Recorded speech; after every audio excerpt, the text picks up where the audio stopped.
प्रिय विद्यार्थियों, आज हम लोग संस्कृत साहित्य के इतिहास के अंतर्गत रामायण महाकाव्य के विषय में चर्चा करेंगे। कुछ तथ्यात्मक चर्चा होगी। रामायण से संबंधित कुछ छोटे छोटे तथ्य हैं जो हम आपको बताएंगे। आप लोग स्क्रीन पर देख भी सकते हैं। ये तथ्य हैं जो पॉइंट वाइज बनाए गए हैं। सबसे पहले ये जान लीजिए आप लोग कि रामायण के रचनाकार महर्षि वाल्मीकि हैं। देखिए, प्रायः रामचरितमानस जो तुलसीदास जी द्वारा प्रणीत है उसको भी लोग रामायण कह देते हैं, परंतु रामायण तुलसीदास जी द्वारा जो प्रणीत है उस महाकाव्य को रामचरितमानस कहा जाता है। और रामायण महाकाव्य जो है वो महर्षि वाल्मीकि द्वारा प्रणीत है, जो कि संस्कृत भाषा में है। और गोस्वामी तुलसीदास जी ने रामचरितमानस की रचना अवधी भाषा में की है, जो कि हिंदी की बोली है। ठीक है, आगे चलते हैं हम लोग। दूसरी बात समझिए कि रामायण में कुल 7 कांड हैं। बालकांड में 77 सर्ग हैं। फिर अयोध्या कांड 119 सर्ग हैं।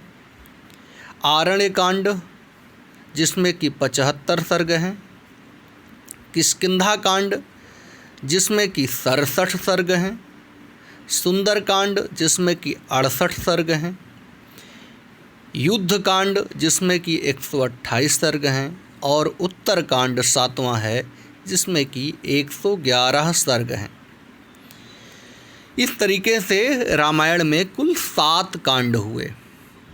अब देखिए, सबसे बड़ा कांड युद्ध कांड है तथा सबसे छोटा कांड किष्किंधा कांड है। रामायण में सबसे बड़ा कांड युद्ध कांड है जिसमें कि 128 सर्ग हैं। और सबसे छोटा कांड किष्किंधा कांड है जिसमें कि 67 सर्ग हैं। ठीक है, अब पूरी रामायण में कुल 24,000 श्लोक हैं। इसलिए इस रामायण नामक महाकाव्य को चतुर्विंशति सहस्त्री संहिता भी कहते हैं। चतुर्विंशति सहस्त्री अर्थात 24,000 वाली संहिता। ऐसा महाकाव्य, ऐसी संहिता जिसमें 24,000 श्लोक हैं, उसे चतुर्विंशति सहस्त्री संहिता कहते हैं। रामायण में मुख्यतः अनुष्टुप छंद का प्रयोग है। छंद कई हैं, हम लोगों ने कई छंद पढ़ चुके हैं। मंदाक्रांता छंद में मेघदूतम पढ़ा है। इसके अलावा वंशस्थ छंद में किरातार्जुनीयम पढ़ा है। और इस तरीके से अनुष्टुप भी एक छंद है जो कि रामायण में मुख्य रूप से प्रयुक्त है। संस्कृत साहित्य में 2 ऐतिहासिक महाकाव्य हैं जो सबसे पुराने माने जाते हैं। पहला महाभारत, दूसरा रामायण। इन दोनों महाकाव्यों को आर्ष महाकाव्य भी कहते हैं, आर्ष काव्य कहते हैं। आर्ष काव्य उसे कहा जाता है जो ऋषियों द्वारा प्रणीत हो। महाभारत की रचना महर्षि वेदव्यास जी ने किया है और रामायण की रचना महर्षि वाल्मीकि ने किया है। दोनों महाकाव्यों की रचना ऋषियों ने किया है, इसलिए इसे आर्ष काव्य भी कहते हैं। रामायण को आदि काव्य की भी संज्ञा दी जाती है। क्यों दी जाती है? क्योंकि रामायण को संस्कृत साहित्य का प्रथम काव्य माना जाता है जो लौकिक संस्कृत में प्रणीत है। रामायण उसे संस्कृत साहित्य का प्रथम महाकाव्य माना जाता है, इसलिए इसे आदि काव्य की संज्ञा दी गई है। ठीक है, आगे देखिए। रामायण के नायक राम हैं और नायिका सीता है तथा प्रतिनायक रावण है। ठीक है, नायक कौन है रामायण के? राम हैं, नायिका सीता हैं और जो प्रतिनायक है अर्थात खलनायक वो है रावण। रामायण एक नायक वाली रचना है। रामायण में केवल एक ही नायक है, लेकिन महाभारत में अनेक नायक माने जाते हैं। लेकिन रामायण में केवल एक ही नायक और वो है राम। ठीक है। इसके बाद जो रामायण का मंगलाचरण होता है, मंगलाचरण का मतलब प्रारंभ का श्लोक है, वो वस्तु निर्देशात्मक है। मंगलाचरण 3 प्रकार का होता है, आशीर्वादात्मक, नमस्कारात्मक, वस्तु निर्देशात्मक। ये 3 प्रकार से मंगलाचरण संपन्न होते हैं महाकाव्यों में, काव्यों में, नाटकों में। और जो रामायण में मंगलाचरण किया गया है वो वस्तु निर्देशात्मक है। वस्तु निर्देशात्मक का मतलब क्या है?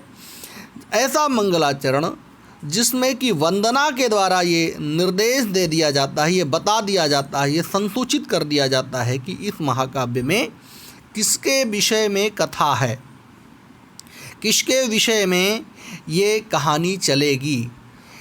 उस वंदना के श्लोक से ही पता चल जाता है। ठीक है। आगे देखिए, रामायण महाकाव्य के नायक राम हैं, जो कि धीरोदात्त नायक की श्रेणी में आते हैं। और ये नायक 4 प्रकार के होते हैं। काव्यशास्त्र में नायकों का जो भेद बताया गया है उसमें 4 प्रकार के नायकों का वर्णन मिलता है। नंबर 1 धीरोदात्त, नंबर 2 धीरोद्धत, नंबर 3 धीर ललित और नंबर 4 धीर प्रशांत। तो जो रामायण के नायक हैं वो धीरोदात्त नायक हैं। रामायण का जो अंगिरस है वो करुण रस है। अंगिरस को आप प्रधान रस भी कह सकते हैं। तो रामायण करुण रस प्रधान काव्य है, ऐसा माना जाता है। समीक्षक ऐसा कहते हैं।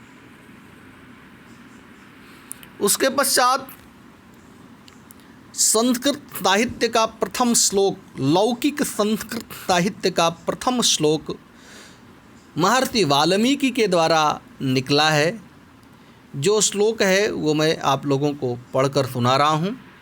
मा निषाद प्रतिष्ठाम त्वमगमः शाश्वतीः समाः यत् क्रौंच मिथुनादेकमवधीः काममोहितम्। ये संस्कृत लौकिक संस्कृत साहित्य का प्रथम श्लोक है, जो महर्षि वाल्मीकि के मुख से निकला है, अनायास निकला है। और यहीं से महर्षि वाल्मीकि जी काव्य की तरफ प्रेरित होते हैं, रामायण की रचना की तरफ प्रेरित होते हैं। और महर्षि वाल्मीकि की जो शैली है वो वैदर्भी है। उनकी जो शैली है वो क्या है? वैदर्भी शैली है। इसका प्रयोग उन्होंने यत्र तत्र किया है। रामायण में, रामायण नामक महाकाव्य में वैदर्भी शैली में महर्षि ने कथा को आगे बढ़ाया है। रामायण में कुल 7 कांड हैं, 500 सर्ग तथा 24,000 श्लोक हैं। गणना की दृष्टि से ये तथ्य अत्यंत महत्वपूर्ण हैं, जो विभिन्न परीक्षाओं में पूछे जा सकते हैं। अतः इसे आप लोग अच्छे से याद कर लीजिए। कुल कांड 7 हैं, कुल सर्ग 500 हैं और कुल श्लोक 24,000 हैं।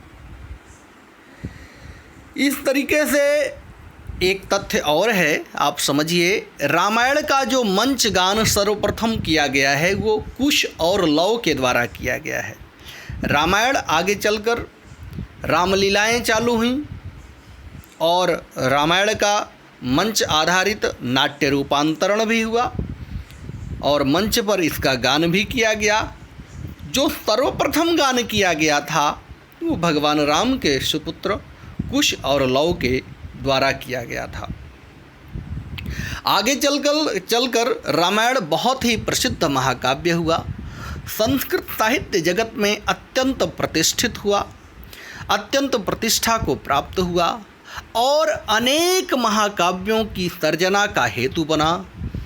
संस्कृत साहित्य के अनेक महाकाव्य रामायण से प्रभावित हुए। रामायण के कथानक को आधार मानकर अनेक महाकाव्य लिखे गए, जिसमें से कुछ प्रमुख महाकाव्य हैं कालिदास कवि कुलगुरु कालिदास प्रणीत रघुवंश महाकाव्यम, भट्ट प्रणीत रावणवध, भवभूति प्रणीत महाकाव्य महावीर चरित, राजशेखर प्रणीत बाल रामायण, भोज प्रणीत रामायण चंपू, कुमारदास प्रणीत जानकी हरण, भास प्रणीत प्रतिमा नाटकम, भवभूति प्रणीत उत्तर रामचरित और भास प्रणीत अभिषेक नाटक, ये नाटक हैं। ठीक है, प्रतिमा नाटकम, उत्तर रामचरितम और अभिषेक नाटकम, ये नाटक हैं भास और भवभूति के। तो अनेक नाटक, अनेक काव्य, महाकाव्य, खंडकाव्य इत्यादि संस्कृत साहित्य के अनेक ग्रंथों की रचना रामायण को आधार मानकर आगे की गई। तो इस तरीके से हम देखते हैं कि रामायण महाकाव्य एक अत्यंत महत्वपूर्ण महाकाव्य है जो संस्कृत साहित्य में अमर है और संस्कृत साहित्य का आदि काव्य है।